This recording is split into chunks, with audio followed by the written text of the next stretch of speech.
YouTube, what's going on? Appreciate y'all watching videos. What's going on?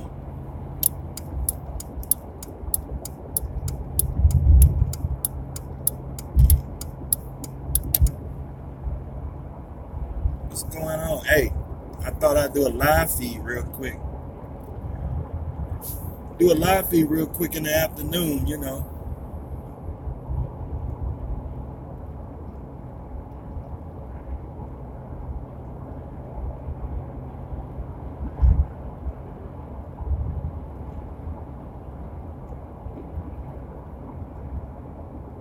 What's going on?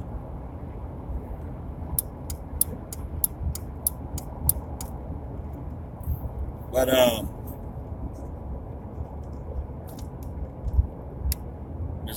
Miss Pearl giving me a hug. What's going on, Miss Pearl? Appreciate you watching my videos.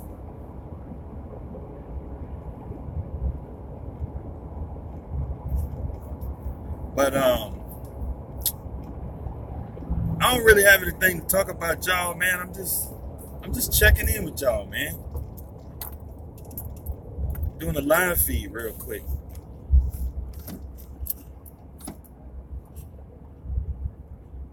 Yeah, hey, Miss Pearl.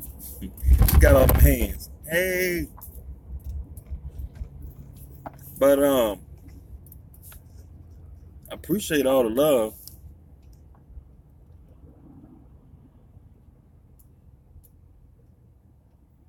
Travel Loco hiring. You know what? I don't even know. I don't know if they hire. You might have to call them up. You might have to call them up. I mean, tell you the truth, I don't necessarily recommend guys going over to Travel Loco unless you have your own truck. If you got your own truck, and trailer, I think Travel Loco be great for you. It'll be great. It's very lucrative. If you come over to Travel Loco and you got your own truck and trailer, it will be great for you. Because if you got your own truck and trailer and your truck payment is low, or you don't have a truck payment, it'll be great for you to come over to Travel Loco. 88%, I don't think they're paying 88% no more. I think they're paying like 86% if you got your own truck and trailer. You might have to double check. You have to go on their website and double check on that. I think you got to double check on that.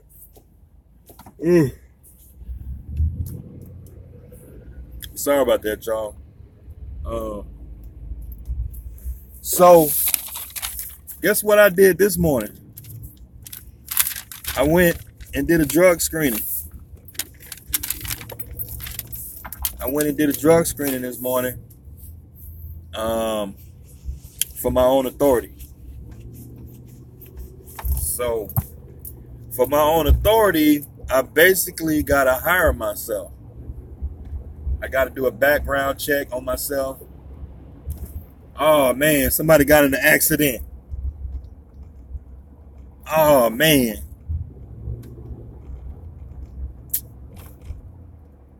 Oh, man. Damn. I hate to see stuff like that. Because it's a truck driver, man. Like, I hate to see my fellow truck drivers get in an accident, man. Because, I mean, I hate to see accidents, period. But when it's an accident and you working, like, and if you in trucking, you're a garbage truck driver, or a package delivery guy, a UPS driver, whatever, you gotta work. You use your CDL to work, and I just don't like to see stuff like that. You know, I mean, I don't like to see accidents, period. But if you're a tow truck, anybody who got a CDL who use their license to make money, I just don't like to see that kind of stuff. Because that could be, most of the guys who watch my videos, we all truck drivers. And, you know, we need our license to work. We need our license to make money. You know what I'm saying? And the last thing you want to do is have an accident working. Because, man, you know, because like automatically that guy automatically that guy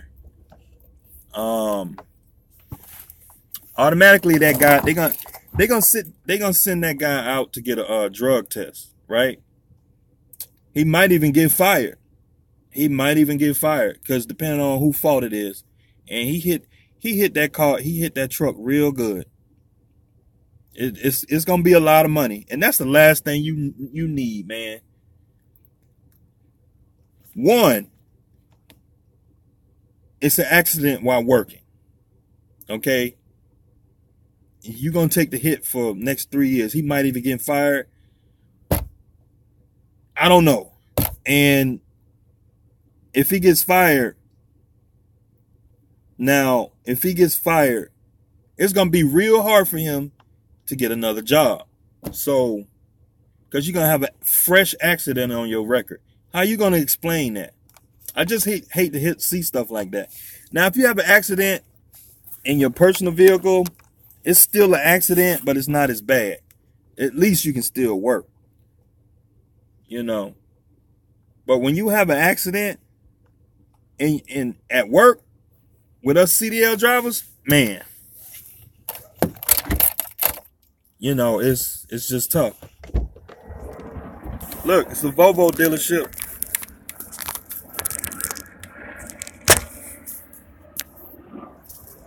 Volvo dealership.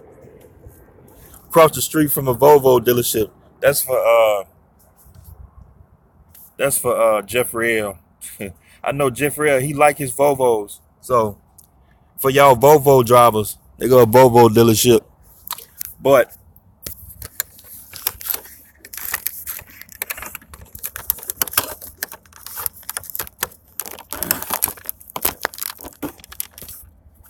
trying to hook my phone up. Yeah. I don't know, this thing just hanging off here.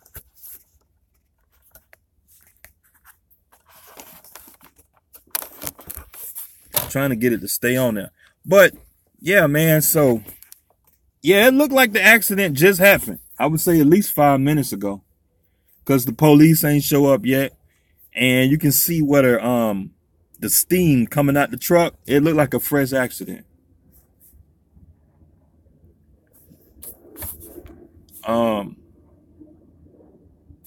Why I'm not working today?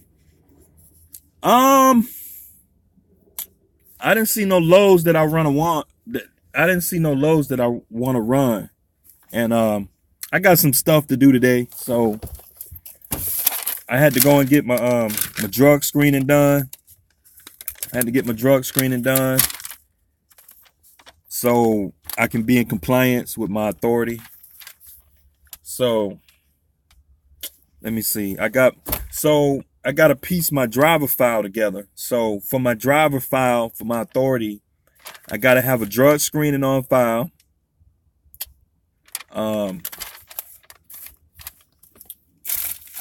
And when you sign up for a drug consortium, they send you a bunch of forms to go and take your your drug test so you can hire yourself. And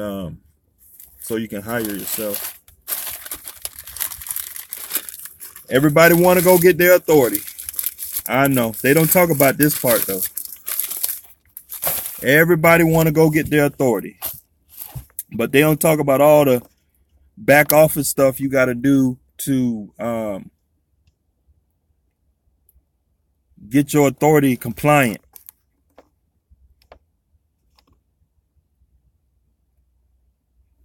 You know, nobody talks about this stuff. Everybody say, oh, go get your authority. You can get 100% of the money. Right. They don't talk about, okay, when you get your authority, you gotta comply with all the federal regulations as far as having an active authority. Okay. You got to do a drug screening. I got to get my medical card on file. I have to put that on file. Get my drug screening on file. I have to have my work history. I got to order. I got to get all the work history from all my previous employers. I got to get that.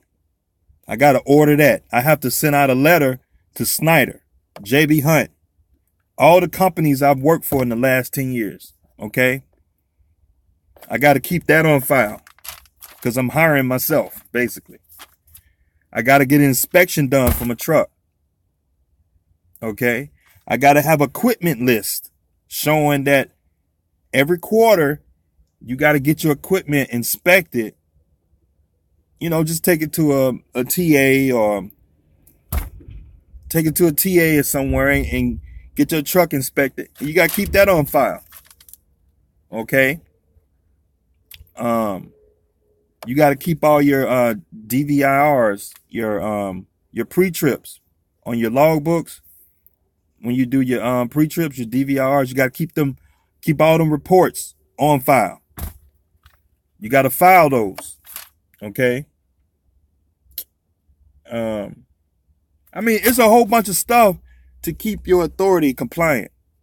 So when the DOT pull you in and they want to look at your authority, it's like, yeah, I got all that. I got everything. So that's what I was doing today. I went and did my drug screening, and I went and got my physical done. I got my physical done. What else I got done?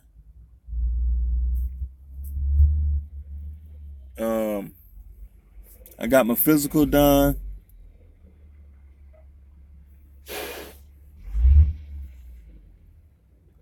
Got my physical done, so I don't have to worry about doing that for, you know, I'm good for 2 years. I'm good. So, but yeah, let me see what y'all talking about. Oh yeah, your bills. You got to keep all your receipts. You got to keep your fuel receipts. Okay, when you're running your authority, you got to keep your fuel receipts because the DOT wants to know that you're actually logging your fuel stops, and they want to know where you're stopping, so that way they can see if you're cheating on your logs or not.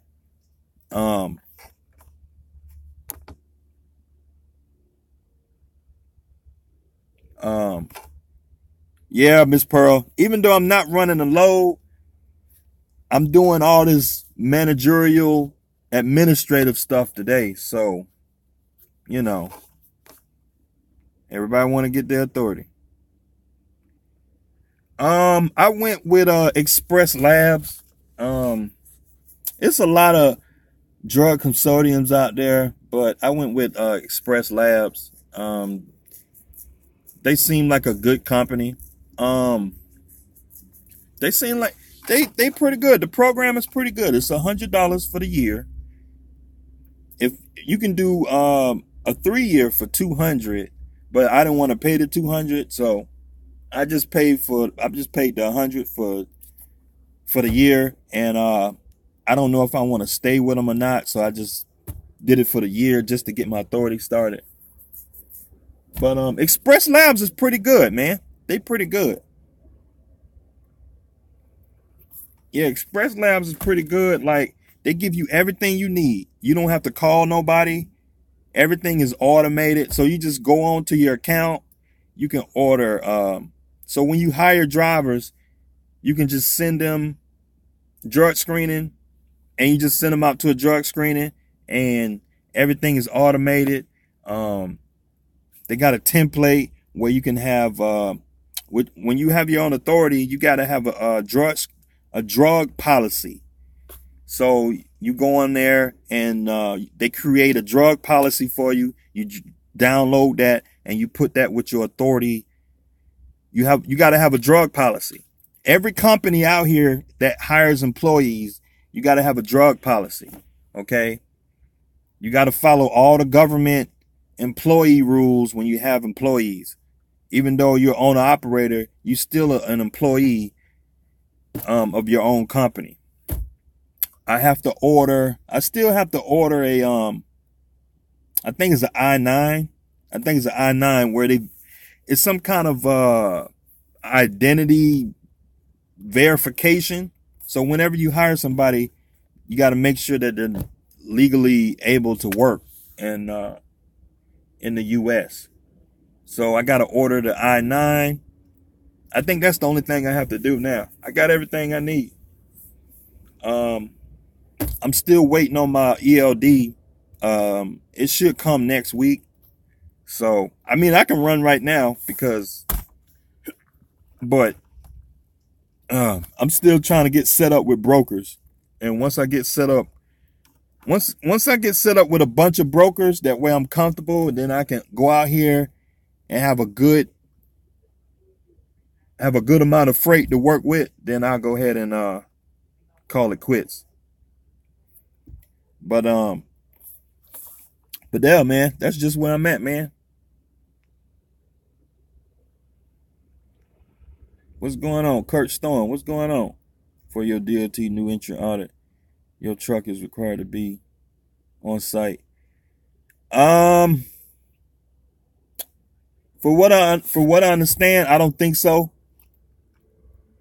It all depends on which DOT inspector that you get. I talked to some guys, and the inspectors, they actually come to your house or your place of business. I talked to some guys, they just send you an email. So I talked to my boy, he got his authority about 6 months ago. He said they just sent him an email, and he just sent them, all the required paperwork, because in your first 12 months, you're going to do that new entrant audit. So you don't know exactly when, but you just got to have your business set up to be prepared for it. So, yeah. But then I talked to one guy. He said they came to his house because that's where his place of business at. So the DOT inspector actually came to his house. I talked to one guy. So, and he just so happened to have his truck parked at his yard. So, it's the roll of the dice. But I think a lot of these inspectors, man, they're not trying to do all that work. A lot of these inspectors, man, they just send you an email and say, "Hey, man, send me this stuff." A lot of these inspectors ain't trying to do all that work. But really, it just depends on the officer that you're going with. Whoever officer you get. So you pay double insurance while you wait. Yeah, technically I'm paying 2 insurances. Technically. I mean, that's, I've been talking to guys, but like, man, why you paying 2 insurances? It's like, I mean, guys who ask those stupid questions, you don't know what you're talking about. It's like, okay, when somebody asks you a question, okay, why, it's kind of like, okay, why pay mortgage when you can go rent? Or somebody say, why rent? And why rent a house when you can just buy a house and get a mortgage? You know what I'm saying? It's like guys ask questions that don't make sense out of ignorance. You know what I'm saying? It's like, because once you start to get into getting your authority going, it kind of makes sense. But since you don't know, it's like you ask those questions. I mean, technically, yeah, I'm paying 2 insurances, but I see it as an investment, because I'm going to tell you right now, the sooner you activate your authority and the sooner you get insurance, the sooner you can start moving freight. It's an investment. So basically you're buying time, because your authority doesn't start until you get insurance. That's just the bottom line. So you can have your authority for 6 months. If you never had insurance, your authority won't be active. Okay. And the brokers won't see that time. You won't have no seasoning on your deal, on your authority until you get that insurance on file. And that's just the bottom line. Until you get insurance on file, you will never get no seasoning. So if I had to pay for 3 months of insurance on my authority, so be it, because it's an investment. Okay. Long as I have insurance on my authority, that means I got 3 months of seasoning on my authority. Not saying that I will let it sit for 3 months, but you got to understand, when you get your authority, the sooner you get insurance on file, that way you can start the process of your authority become seasoning, because it's a lot of brokers out here you can't pull freight for until you meet certain minimum requirements. Some brokers won't touch you until you have 30 days. Coyote Logistics is a big brokerage. They won't touch you until you have 30 days in business. I think TQL is not like in the middle. TQL is not the best broker in the world, but TQL is one of the few brokers that allow new entrant carriers to pull their freight. So, there's some brokers that require 2 weeks. There's some brokers that require 30 days. Some brokers require 45 days. And the sooner you get insurance on your authority, the sooner you start the seasoning process. Because I did my application for my authority in November. I think it's like the end of November. Okay. Until I got the insurance, my seasoning period didn't start. So I got the insurance. It was December 18th that I went and got the insurance. So let's see, the 18th, I only got like 10 days on my insurance. What's the day? 26, 20. Yeah, I got about 12 days on my authority. You know what I'm saying? So you really can't pull that much freight until you get about a good 30 to 45 days. Every step of the way you open up to, your authority opens up to more brokers. So that's just the deal, man. You just gotta cough up the money. You just gonna have to cough up the money. Either you gonna go and apply for your authority and just let it sit for 6 months until you can get the insurance, or you go ahead and just cough up the money and pay the insurance and just sit on it so you can get a good season on the authority. I would say a good 30 to 45 days, then you're good. So, I can afford to pay $600 for my cargo and primary liability. It's about $700 a month. So I can afford that. I can afford that. So, for a lot of people, they say that's a lot of money, but I look at it as an investment, and you got to look at it that way. Yeah, the 700, that's for primary liability and cargo. And it's OIDA insurance. I told you I was going with OIDA. So I'd say in about 6 months, I'll probably go with a different insurance carrier, maybe a B-rated. The A-rated insurance carriers are really expensive, man. You be looking at $20,000 for an A-rated insurance carrier. For B-rated, you're probably looking at about 13, 14, 15,000, something like that. For a B rated, B plus, something like that. If you go with one of those carriers, you'll be looking at about $3,000 down. Now with OOIDA, I only had to put down $1,000 down. It's a difference. There's a big difference. You can see the difference, you know. So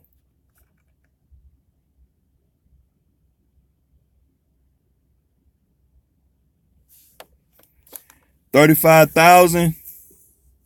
Your boy Jose. 35,000.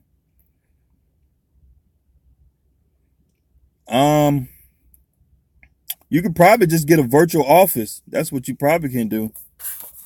You can get a virtual office and get a virtual office in another state and see what they'll quote you or something like that. I don't know. You just got to play the game with these people and see what kind of quote they'll give you in a different address, you know.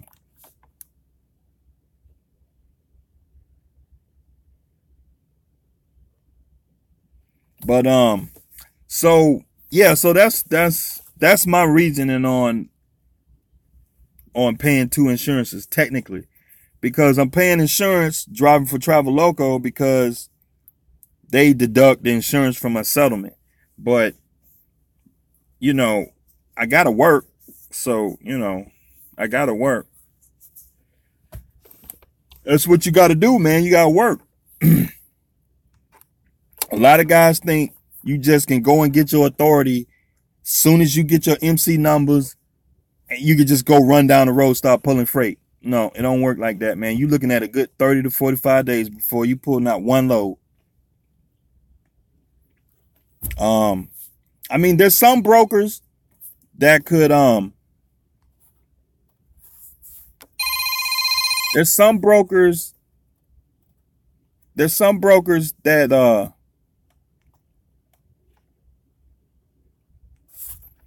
there's some brokers, I've gotten a call from some brokers that wanted me to move freight for them, and I'm not even set up with them yet. And I told them, it's like, hey, do you take OOIDA insurance? I'm a new entrant carrier. Do you work with new entrant carriers? And he said, yeah. I said, okay. I mean, there's some brokers, I wasn't even set up with him. He trying to get me to pull freight for him. I'm like, man. I'm like, send me your carrier packet, man, so I get set up with you, man. But that's the deal, man. I gotta order my vinyl. That's another thing I gotta do. I gotta go and order some vinyl. I gotta find a print place that print vinyl, so I can have some vinyl to put on the truck. Put my DOT numbers on the truck. But yeah, man. But yeah, man, I'm up here.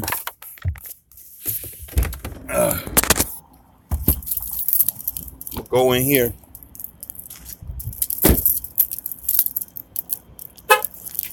I'm at Fleet Pride right now. That's where I'm at. I'm at Fleet Pride. I'm going in here to buy a spare tire carrier that goes under the trailer. So I'm gonna go in here and see how much that costs. And because I was trying to figure out how to carry a spare tire, because like, see there in the back of my truck, I got two spare tires back there. See there, I got two spare tires back there. And one of those tires got a hole in it, but it's patchable. I can patch that tire. So I was gonna go in here. The trailer rack, there's like a spare tire rack that goes up under the trailer. And it's $80. I think you gotta drill some holes. I mean, I got tools. I got drills and drill bits and whatnot.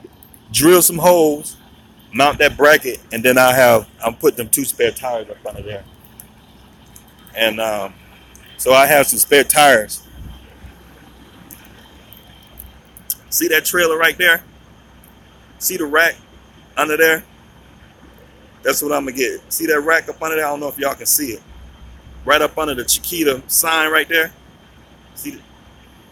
I don't know if y'all can see it. It's right there. Y'all see it?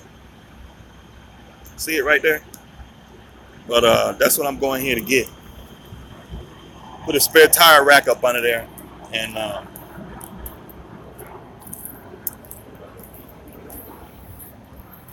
save some money. Save a little bit of money on tires. About a couple months ago, I had to buy a new tire when I didn't have to. The guy told me the tire wasn't pluggable. The hole ain't that big, man. It's about, it's a nail size hole. Ain't that big, man. But yeah, man, I'm at Fleet Pride, man. I'm gonna go in here and see what kind of business we can take. Hey, appreciate y'all watching my videos, man. If y'all need to get in touch with me, man, you can see me an email at jhtrucking45@gmail.com. jhtrucking45@gmail.com. And you can reach out to me on Facebook. I got some stuff on Facebook. 404 Trucker on Facebook. Every now and then I post like a picture or some information about trucking and whatnot. But hey, I appreciate y'all watching my videos, man. I'll see y'all next time.